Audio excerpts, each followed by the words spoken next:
You're tuned in to Oilers Nation every day with Tyler Yaremchuk, live every weekday on the Nation Network YouTube.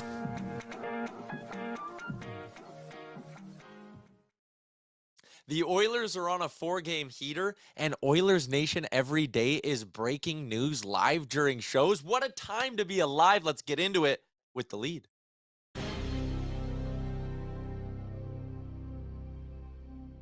Welcome into Oilers Nation every day, live from the Sports Closet studio, sportscloset.ca for whatever you need. NFL, NHL, MLB, NBA, they have it all, and they have a massive selection as well. Whether it is in-store, online, they got you. They are your hookup for sports merchandise. Shout out to Sports Closet. Shout out to everyone tuning in live on Facebook, Twitter, and of course, the Nation Network YouTube, where things are buzzing already. I love when I check the YouTube chat like 30 minutes before we go live, and you're already in there dropping in comments. Ha Dry is in, says, wait, isn't Provorov the guy that we talked about the Oilers potentially trading for? I don't think that's going to happen anymore. If you missed last night's events, you can give Twitter a nice scroll and see why Ivan Provorov got himself in some hot water.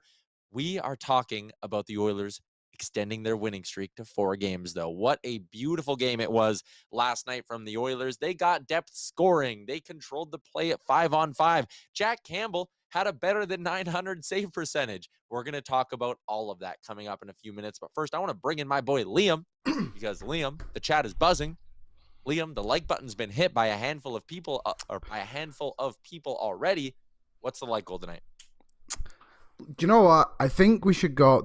I was thinking Jack Campbell, but that's too low for 36. Fogle got on the score sheet too, but 37 is too low. So let's go with 71 for our boy Ryan McLeod. Thought he had a good game last night. Grabbed a goal, and here we are. So let's get to 71 today. We got to 97 yesterday, I think, by the end of the show. So shouldn't be an issue for anybody. We hit triple today. digits. Oh, we did. That was a big one then. Big one. Maybe that's what we need to just keep manifesting big wins for the Oilers. Yeah, maybe. Let's take a look at a quick little recap of last night's game as well. Zach Hyman comes out with a 3-point performance in this one. Ryan McLeod, Connor McDavid, Derek Ryan, and yes, Warren Fogle found the back of the net as well. Our guy Chris Walkling is in and says faux goal, more like floor goal. Warren Fogle scored from his ass. Hey, that was actually that wasn't even like a lucky kind of play. Like, that was some great awareness to take that puck and shovel it upstairs. That was a beauty from Fogle.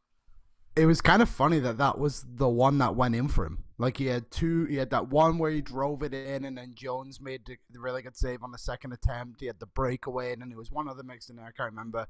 Then he scores one from his ass. But my favorite was the fact that, like, people were responding on Twitter being like, that's how I celebrated on my couch when Fogle scored when he was on the floor. But it was nice to see him get on the sheet, and honestly played really, really well, and he made me eat my words after what I said about him last week on the show. So let's hope Fogle can keep buzzing. Yes.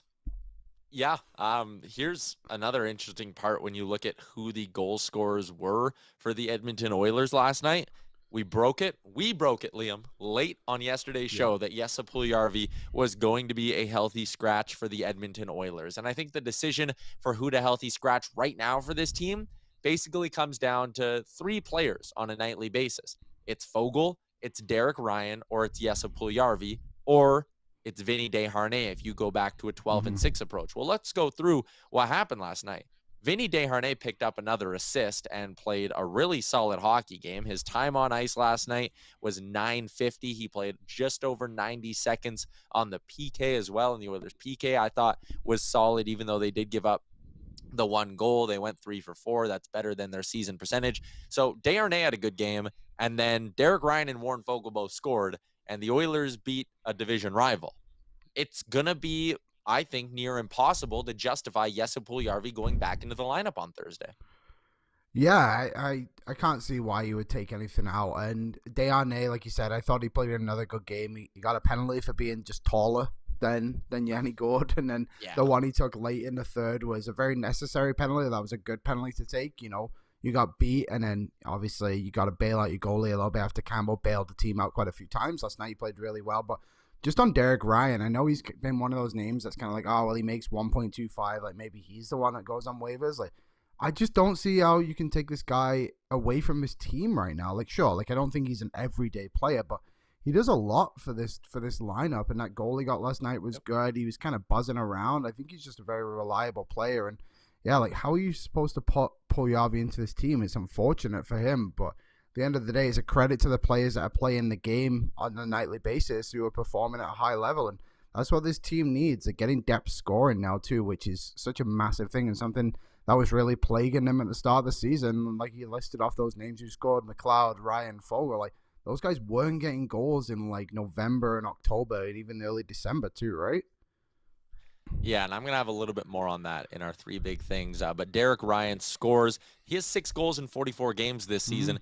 If you can have Derek Ryan, a guy who comes in and out of the lineup every once in a while, plays on the fourth line, if that guy gets you 12 goals on the season in like 75 games, you're probably pretty thrilled with that. So he's having a great year. And you know what number I love with Derek Ryan last night? 75. That's the percentage of faceoffs he won last night, too. So a right shot center, which they don't have, and a guy who can be reliable in the faceoff dot as well. Yeah, it'll be really hard for this team to put Puljujarvi back into the lineup. Let's get to some comments here before we dig into our three big things for Montana's. Owen is in and says, Kane had 3 good chances. Yeah, Blake said how close was Kane to scoring near the end there. It's not one of my 3 big things, so we could probably dig into Evander Kane's return to the lineup as well. He was credited with 7 shots on goal. He actually played north of 17 minutes, as you can see here. No goals, no assists, no points. But all in all, Liam, I'd consider that a pretty good return to the lineup for Evander Kane, who mixed it up physically every once in a while, went to some tough areas. I think this one for him, especially considering the kind of injury he went through, was just all about showing like, hey, we are good to go kind of thing. I can still do this. I have confidence in my wrist to do everything I need to do to contribute. Yeah, definitely. And just like there's a couple of shots on that. I bet he had probably 10 scoring chances overall. Like there's a couple that he was literally if he was shooting from the other side, they would have gone in the net. So he's in the positions, and like you said, he kind of spoke about it when you guys were on Real Life with him. Like that first game back when he joined the Oilers and played against Montreal, it's like skating in quicksand. So you gotta let him get back in rhythm. But overall, to have 7 shots on goal, and like I said, a couple other ones contributed in there that weren't credited on the shot clock. Just being physical, like you said, and yeah, like overall, just a good game. He got some penalty killing time too. He was on the power play a little bit. I don't think it's going to be long before we see the full effect of what Evander Kane can bring to this lineup. Yeah. McKay is in and says, whenever Derek Ryan scores, I can go to sleep with a smile on my face, win or lose. Hey, everyone's got their guys. There's a guy I play beer league with, and him and his group of friends have like a shotgun pool. So everyone has like an Oiler player, but not like McDavid or Draisaitl. I think it's like a depth Oiler player picked for them. And whenever that player scores, you have to send a video of yourself immediately shotgunning a beer into the group chat. And the guy he has is Derek Ryan, which I think is hilarious. What else is going on here? We'll get to some more Puljujarvi stuff maybe a little bit later. Nick says, Vinny Desharnais is hot like a pizza supper. Sure. I've never even heard that before. Why not? Cole says, are we worried about running 11-7 long term and tiring out some of the forwards? And what I'll actually say no to that, just because it almost doesn't even change McDavid and Draisaitl's minutes that much compared to when they go 12-6. Like you talk about them going 12-6, and it's because Brad Malone or whoever is like the 4th line center, or James Hamblin is playing on the 4th line, and those guys play like 6 minutes. And the thing that Jay Woodcroft does well is he doesn't get overly tempted to just play the hell out of McDavid and Draisaitl. It's not like McDavid and Draisaitl's minutes skyrocket to 28 when they go 11-7. No, McDavid was at 22:30 last night. That's good. In fact, the only Oilers forward who played under 10 minutes was Dylan Holloway. All he really does is he mixes it up. Hyman gets a few extra shifts. McDavid, Draisaitl get a few extra shifts. McLeod, Nuge, everyone gets a few extra. They each play an extra 40 seconds to maybe like a minute 15. Boom, you've made up for that extra spot in the forward lineup. And I would argue the value you get from being able to give some defensemen an extra shift off going 11-7 far outweighs the potential, even long-term downside of playing these forwards an extra shift or 2 every game. I think one thing to add to that too is, Tyler, is that the Oilers have the benefit of having so many centermen within the actual that 11 players. So obviously you have McDavid, Draisaitl, Nuge, McLeod, Derek Ryan too. Like, it makes it even more flexible when you can do that, because then when you throw your fourth line out there, like, you can just put a Derek Ryan as a centerman or a McLeod. It doesn't necessarily have to be McDavid or Draisaitl. And I think with it too, it just gets everyone more involved. Like Dylan Holloway, you said played under 10 minutes last night and picked up 2 assists. Like, it just makes people like more involved within the game and just like have some positive impact on it overall. And I agree, like, you can't run 11-7 every single night, but I think right now if it ain't broke, don't fix it. Yeah, Dylan Holloway in 9.5 minutes racked up 3 hits as well. The only players who had more hits than that, Kostin had 4, Kane had a team high 5, and on the blue line, Cody Ceci had 4 as well. But if you were to do that on like a kind of per minute stat, Holloway hits a lot when he's out there. He's a little buzzsaw. I loved what I saw from him last night. Let's get into what else I loved from last night with our 3 big things brought to you by Montana's. They have a brand new comfort food menu.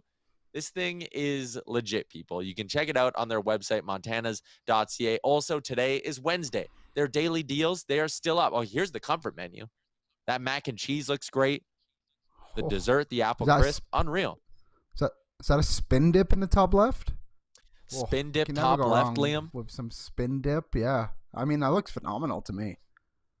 A nice stew in there as well. Why not? Tonight's also all-you-can-eat ribs at Montana's, like it is every Wednesday with their fantastic daily deals. Shout out to our friends at Montana's. My first big thing, Liam, we talked about the different ways this team is getting goals right now. Let's look into how they've been scoring over this 4-game winning streak. They're 3 for 11 on the power play, which is good for any other team. For them, though, I'd say when they go on a 4-game heater, I usually go, their power play is probably like 50% over this span, but they're not getting a crazy amount of offense. In fact, their power play percentage on this heater is lower than it has been on the season as a whole. So it's not like the power play is carrying them. The PK has actually been good. They're 12 for 13 on the PK over this 4-game heater. Boom, that's great. The special teams thing is kind of flipped from what it has been early in the season, but the most important thing, in the last 4 games, they have 18 goals at 5-on-5. 18 goals at 5-on-5. That is a outstanding number. That production is great. And they've had 11 different forwards score goals over the last 4 games. Last night, there was only one Oilers forward who does not have a goal over this heater, and it's Evander Kane, who's only played in the 1 game. The depth scoring is driving this team right now. This is the scoring depth and the kind of unit we thought we were getting early in the season. And if it's even a little sustainable, this team is going to be very hard to beat down the stretch. Yeah, I mean, you'd have to imagine it is somewhat sustainable considering how poor it was to start the year. And now guys are finally getting in the groove. Like, this is the Oilers lineup minus Yamamoto and I guess Puljujarvi too, if you wanted to put it in there. But like, this is the strongest lineup we've had for a while now. So yeah, I think this is something that can keep going, especially when Kane starts banging him in the net too. Like, Holloway's now finding his groove a little bit. Like, we'll see kind of what Fogo can do from this. But overall, like, the boys, they're buzzing right now and they're playing with a lot of confidence at 5-on-5, which is such a massive thing. It's almost a reverse opposite of what was happening to what it is now. Yeah, it is. And it is great to see. Hopefully a sign they can keep this thing going. Jack Campbell turns in quite the performance as well. It is now 5 straight starts for him where he has turned in a save percentage of .900 or better. And take a look at this. Now, you might be saying 5 wins and 5 starts because that's what I said as well. But his only loss was technically the game against LA, and it was a relief appearance. So 5 starts, 5 wins, a goals against average of 2, and a save percentage of .924. We're watching Jack Campbell turn his season around in real time. I said I would never complain when this guy is .900 or better. That second goal, though, probably shouldn't go in. Do you know, there was a picture on Twitter, and I didn't see, I was at the game, but I wasn't paying attention to this. Apparently, he changed his glove mid-game. Like, after that goal went in, he went and changed his glove.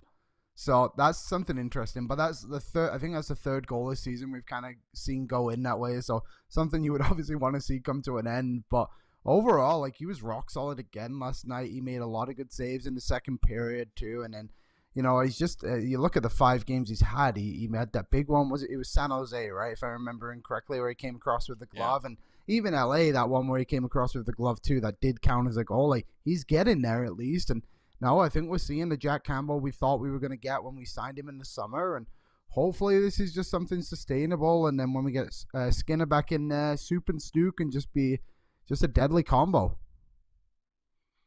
Yeah, someone else, Island Tony, said his season turned around when he got new equipment. And yeah, he put on those new pads and it looked great. And then obviously there was the change with the glove as well last night. Apparently, again, I didn't see it either. They didn't show it on the broadcast, but people are saying I missed it on the broadcast. People are saying he did make a change with his glove last night after giving up a little bit of a stinker. But still, you know what? I will even say this is how positive I'm feeling about this hockey team right now. I will say Jack Campbell giving up that goal, but then turning around and not giving up another one after. Confidence was a problem for this guy early in the season. He'd give up that goal early in the year and absolutely crumble. And now, look at that. He rebounds and plays solid for this team for the rest of the game. So I really liked what I saw from Jack Campbell last night, putting that one goal kind of off to the side. And my third big thing, our guy Bruce Kurlock was the one tweeting about it. I loved his game as well. Jay Woodcroft's even made some comments about it. Man, Philip Broberg is here, and he is growing right in front of our eyes. And listen, we've done this thing with Bouchard before. Development is not always a straight line, but we are seeing flashes from Philip Broberg right now of a guy who could be a really damn good top 4 defenseman one day. And after watching him over the last week and a bit here, I'm starting to say he's moving into my untouchable list. I don't know if I move this guy in a trade for Jacob Chychrun. I don't know if I move this guy at all this season. And in fact, if you're going to add a defenseman now with the way Broberg's playing, I think you're going 11-7 the rest of the season and every game in the playoffs. And you're running Broberg out there every game because I think he's earned it. He's remarkable at retrieving pucks. He does not spend a lot of time in his own end. He's good at moving it. And they've been trusting him on the penalty kill, and the results are coming through as well. Mark M says Broberg is Clefbaum 2.0. And listen, the offense isn't there yet. That's maybe something that can come in his game a little bit. But there are so many positives. And I dug into some numbers, Liam, as you know I like to do. Yep. 217 defense. Yeah, here we go. Giddy up. 217 defensemen have played 200 or more 5-on-5 minutes this season, okay? So NHLers who have had good sample sizes on the blue line, there's 217 of them. If you look at goals for percentage at 5-on-5, he ranks 16th. 16th out of 217. That's more or less 7 D-men from every team. He's 16th. He's 11th in 5-on-5 shots for percentage. And the thing to remember, I guess, and the little caveat or the asterisk here is his offensive zone starts are high and he doesn't face a lot of tough competition or he doesn't get a lot of tough minutes, right? So that's something to note. But he's also a rookie defenseman who is in the top 20 in a lot of those important 5-on-5 categories. And we're not talking expected goals. We're not getting that far down the analytics train because I don't like expected goals as a stat. I think it's just incredibly flawed. We are talking about the actual results Philip Broberg has gotten in his 200-plus 5-on-5 minutes, and they are really, really damn good. Even if you go from percentages to rates, he's 17th in shots against per 60, which means when he's on the ice, the other team isn't getting a lot of shots. Again, I understand part of that is the whole he starts in the offensive zone a lot, and that helps. But that also means he's been good in transition, and he's not letting the other team get into his own end a lot. He's been so damn good on this blue line over the last week. He needed to get some love. I am all here for it. Philip Broberg is becoming a everyday NHL defenseman right in front of us.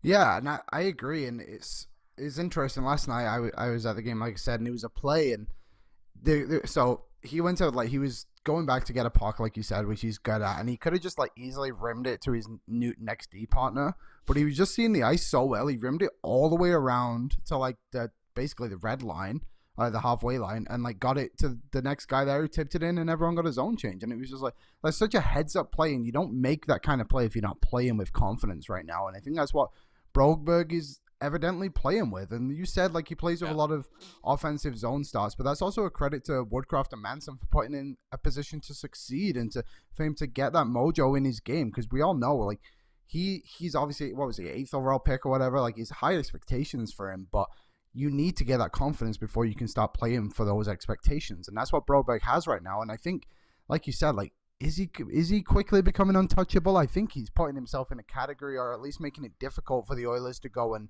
trade him away. And with that, I would say the Oilers should now go and get a right-handed defenseman, because we've seen the impact of what Desharnais can do for this lineup when you're in and you're playing 4 on the right rather than 4 on the left. So maybe that's what I would do, is get a depth piece on the right side rather than take anything away from the guys on the left side, because that's probably your strongest side, right? Yeah, I think so. We'll see. I think it also now just totally gives Ken Holland more options. He can get a lefty or a righty at this point if the plan is to truly go 11-7 the rest of the way, and that's just going to give him even more bargaining power when he's going out onto the trade block and looking around the league. So I like that. It's good. Jay Woodcroft had some quotes. Daniel Nugent-Bowman passed these along on Philip Broberg. He said, quote, "He's growing right before our eyes. He defends the way we want him to defend. He's quick back to pucks. He's not afraid on retrievals. He goes back and touches it first. He moves pucks quickly." All of those things that's how a modern defenseman needs to be. There's no more, or I shouldn't say there's no more. It's becoming increasingly rare that you just have a guy that is a crash and bang, break up the cycle, and that's his only skill kind of thing. You need to be good, and I said this when we talked to Bruce Kurlock the other day. You need to be good, yes, at getting yourself out of trouble, but I want defensemen who are going to keep me out of trouble. Philip Broberg keeps you out of trouble. There are a lot of comments we need to get to, but those are my 3 big things for our friends at Montanas.ca. They're bringing back the viewing party this season with their daily deals. Check out the full lineup by visiting them at Montanas.ca. Yes, Wednesday, all you can eat ribs. Go there, hunker down for a couple hours, watch the game, and just crush ribs the entire night. That is a fantastic plan.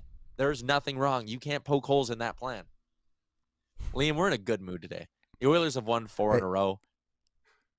It feels good. It feels a lot better than it did on Tuesday when we did that episode. So we've come a long way in just over a week. But yeah, like, it's just a good time right now, and it's finally nice to see the Oilers get some momentum going and get, like, these aren't just 4 wins. These are 4 wins against divisional opponents. Like, this is huge for this team, and 2 wins against teams that played higher than you in the standings. And Aaron, I think we have the Western Conference standings there, or the Pacific ones. Those are right there now in the top 3 hunt together. There they are. What are they? 3 points back of LA with the same amount of games played, and LA are dropping a little bit. Like, the Oilers, they got to keep going. Like, it's a big game on Thursday, but after that, your schedule gets soft again, and that's where you got to keep that momentum flying through. And it's going to be interesting to see how they just keep flying here.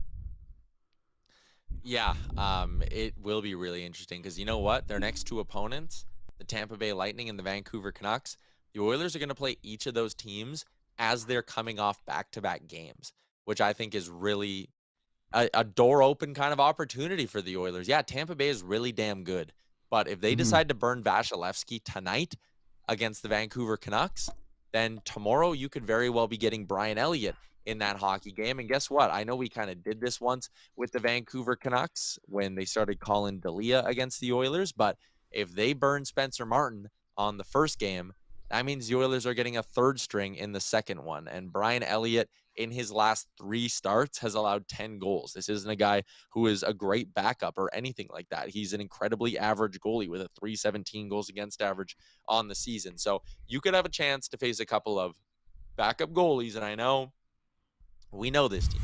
We probably shouldn't be sitting here going, it's a good thing they're playing backup goalies, and they can light up anyone, to be fair. But you'll get 2 teams on back-to-backs who are also coming from the Pacific time zone as well, so losing that hour when they have to travel at night. So there's a lot of positives lining up for this hockey team right now. And I know we only have the Pacific Division standings up there, but even if you were to look at it from the wild card standings, tonight's action in the NHL, Colorado plays Calgary. Those are 2 teams that are right behind you. Hopefully it isn't a 3-point game. Hopefully this one ends in regulation, but I would say a good chance that one of these 2 teams ends up losing a point tonight or losing a game.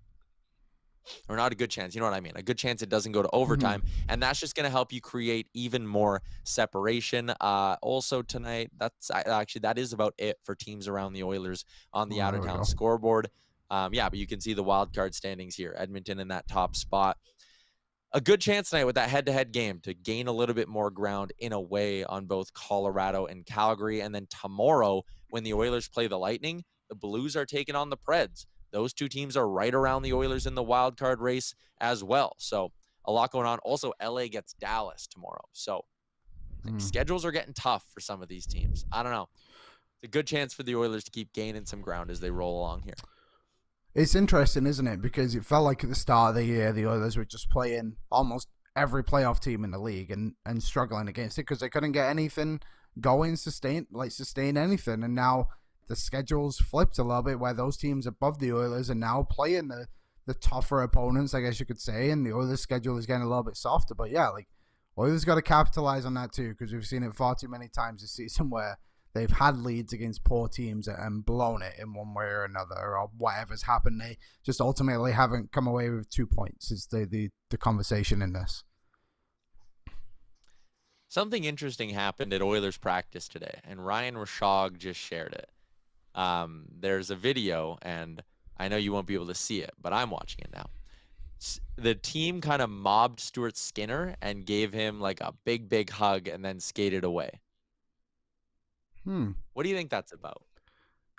Well, he's a dad. It's not his first practice back. They mobbed him. So it's one of two things, Liam. All-star? Oh, yeah, you're about to say it. Is Stuart Skinner an all-star? You would have to imagine. Like, that would make a lot of sense. What a week for Stu. If that's true, like becoming a dad and then an all-star in the same week. Like, yeah, I mean, if there's no other goalie in our division that truly has earned that position, and if he has, like, credit to Oilers Nation for getting him in there because he deserves it, and we obviously had to vote him in. So let's hope they go and grab Nugent-Hopkins and Draisaitl and give them big hugs too, because that would be good to get 4 representatives of the Edmonton Oilers. But we'll see. Gene Principe said, post Oilers practice hugs and congratulations for Stuart Skinner on the birth of Bo. Don't think he had and then he made a pun, as Gene does. I don't know.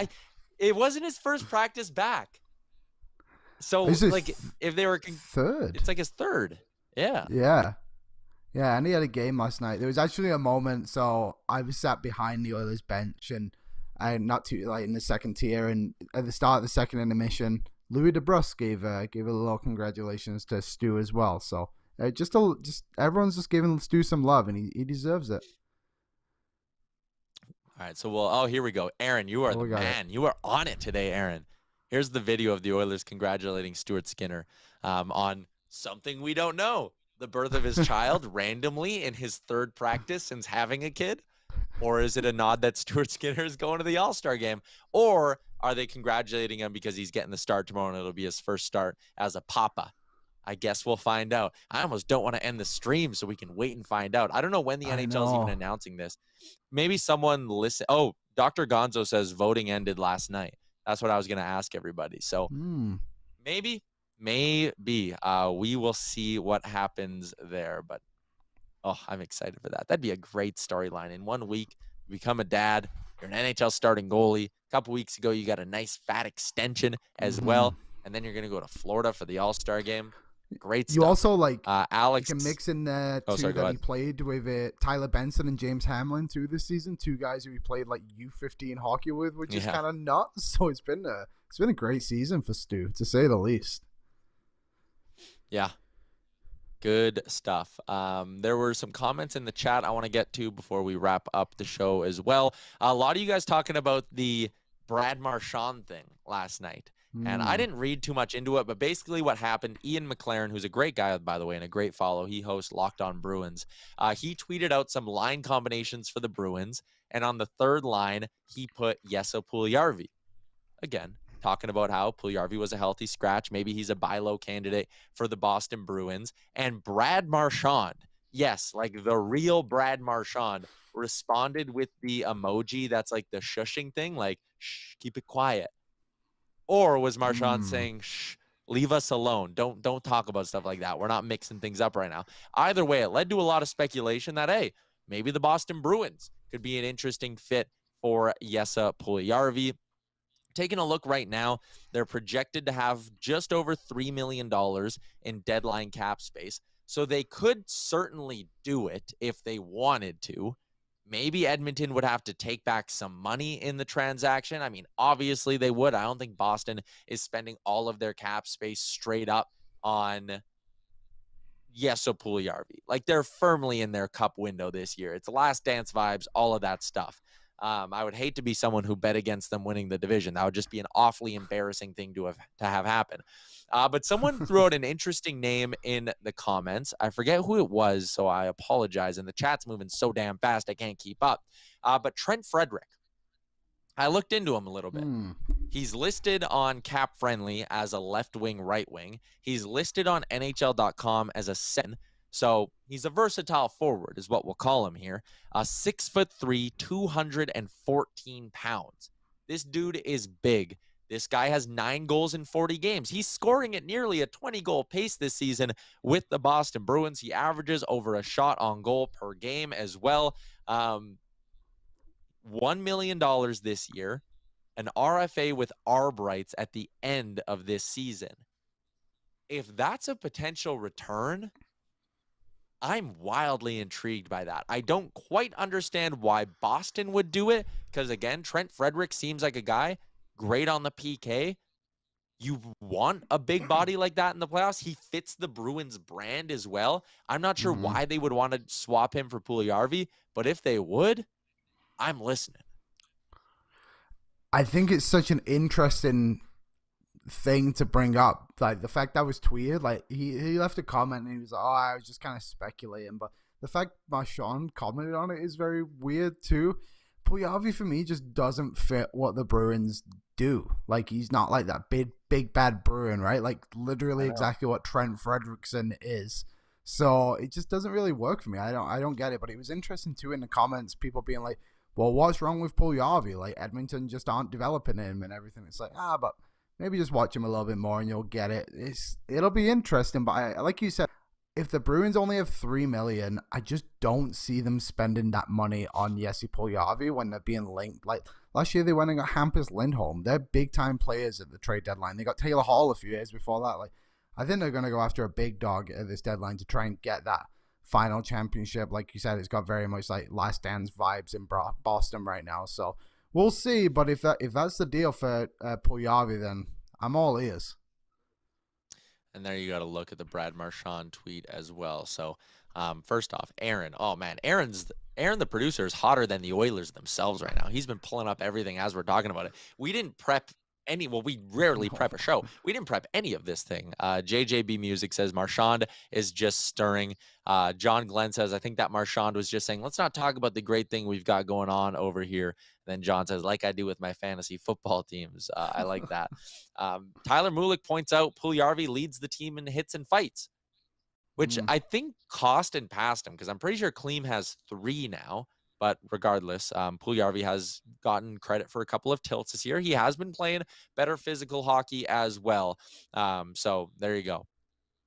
Captain Felton's in, says Aaron is a beaut. Yes, you would have figured that out on the Nation Vacation. Liam, we have 150 people. This is a new record for consecutive live viewers on Oilers Nation every day.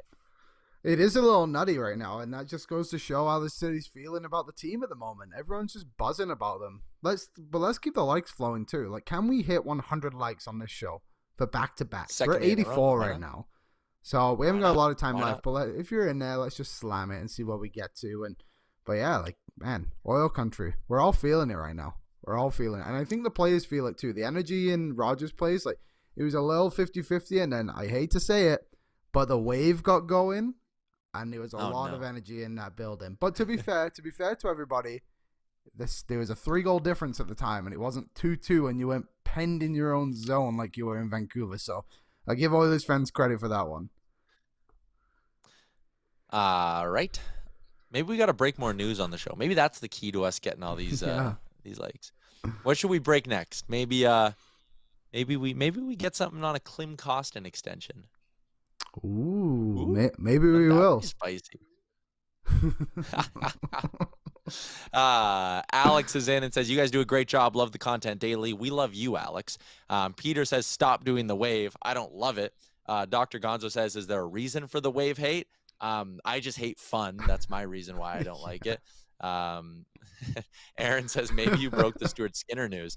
I mean, we basically just took a wild guess based on a random video from Ryan Rashog. But if Skinner does go to the All-Star game, yeah, we'll break that. We'll say we'll take credit. I love taking credit for stuff like that. So why not? Will you guys do a live trade deadline show? That's actually, we were talking about that the other day, because last year we did the Daily Face-Off live trade deadline show for like 6 hours or something like that. And I think we're going to do that again with Frank. But what I'll promise to you is if the Daily Face-Off one does happen, once that ends, I'll just flip and go immediately live with the Nation Network YouTube here, and we'll do a full Oilers Nation Everyday recap of what Edmonton did at the deadline. So that'll happen. If we don't do the Daily Face-Off one, maybe we go live for like 5 hours on this channel on deadline day. Why not? We've got some ideas. This has been discussed now for the past like 2 weeks. We're trying to figure out how to lock it down, but there'll be something within the Nation Network umbrella involving Tyler and myself that we'll be involved in, and that'll get some trade deadline coverage. So don't worry about that. Yeah, 100%.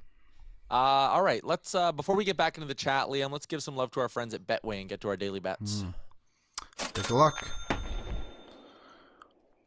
What are we going with today? Some reason I gotta write these down before I come onto the show because I always forget until they come on. There we go. We're going against the Vancouver Canucks tonight. Tampa Bay, they're gonna burn themselves out before they come into Edmonton on Thursday. Win by 2 or more. Plus 120. I thought that was pretty solid, actually, considering the absolute hellstorm that's going on in Vancouver right now. Yeah. And also, Hedman's hit his shot prop in back-to-back games. I believe he missed one, then he got another one. So 3 of his last 4, he's actually hit the shot prop. So yeah, plus money on that too. I thought that was pretty juicy. So going with the Hedman shot prop over 2.5 and Tampa Bay plus 120 on the puck line. I dig that. Why not same game parlay them? That'd probably Yeah, pay you out like could. a real juicy number. What did I like today? Dallas. I think Dallas is a great value spot tonight. They're minus 160 on the money line, taking on the San Jose Sharks. So yeah, they've won 2 of their last 10 or something like that. The Stars are a great bet, whether you like a money line, puck line. I think it's really solid. And I also really like the Michael Backlund shot prop. Payout's not great in Calgary. He had hit it in 6 or 7 in a row and then lost it in his last game. So I like him to bounce back tonight. I like our Guy St. Louis, not to be confused with Guy St. Louis. We weren't sure how to say that. He said he loves the show, but he was like, man, do you guys ever grovel for likes? And it is no coincidence that yesterday we hit 100 likes, and today the algorithm is rewarding us with our most viewed show ever. It's just the way we got to do business, man. We're trying to keep the lights on in the Sports Closet studio. You have to, and that's just the way YouTube works. Trust me, we wouldn't do it if it didn't help us all. As the whole show gets better with more likes. Yeah. There is there's a method to our madness here as well. Catching up on what is going on that Nation Network YouTube chat. Chad says you guys should do a betting tutorial one day because, man, I'm clueless. And actually, we probably could do that for you as well. We just hit 100 likes, so shout out to everyone on the Nation Network YouTube. For those of you who listen to the show as a podcast, come on over to the live feed. We're live at noon Mountain Time every single day. So hop on board, get in on the chat with all the regulars. And there were a lot of new faces in the chat as well. Still the regulars, like our guy Tyler Mulick, who says the almighty algorithm. And yes, sir, that is indeed correct. Or if you do miss a show on live, you can get it as a podcast as well. Tomorrow is a Thursday on the show, and it is a Sherwood Ford Giant game day, as well as the Oilers take on the Bolts. Bolts are in Vancouver tonight. Shout out to our friends at Sherwood Ford the Giant. We got some more info if you want to check them out in the description of this YouTube video. Also, big love to our friends at Star Mechanical, the newest partner here on Oilers Nation every day. StarMechanical.ca, everything you need. They've been one of Edmonton's top new home plumbing installers for the last 20 years. They also do emergency services. Give them a ring, 780-481-8873. Shout out to Star Mechanical. Well, Liam, that is going to be a wrap on today's show. There were a lot of you in the comments. We're going to be back tomorrow. We're going to have more trade talk. We're going to have more rumor talk, everything we do. And then also JLB Bikes. It's a Sherwood Ford Giant game day. Enjoy your Wednesday, Oilers fans. Make sure you hit that subscribe button and keep it locked on OilersNation.com. We'll chat tomorrow at noon Mountain Time.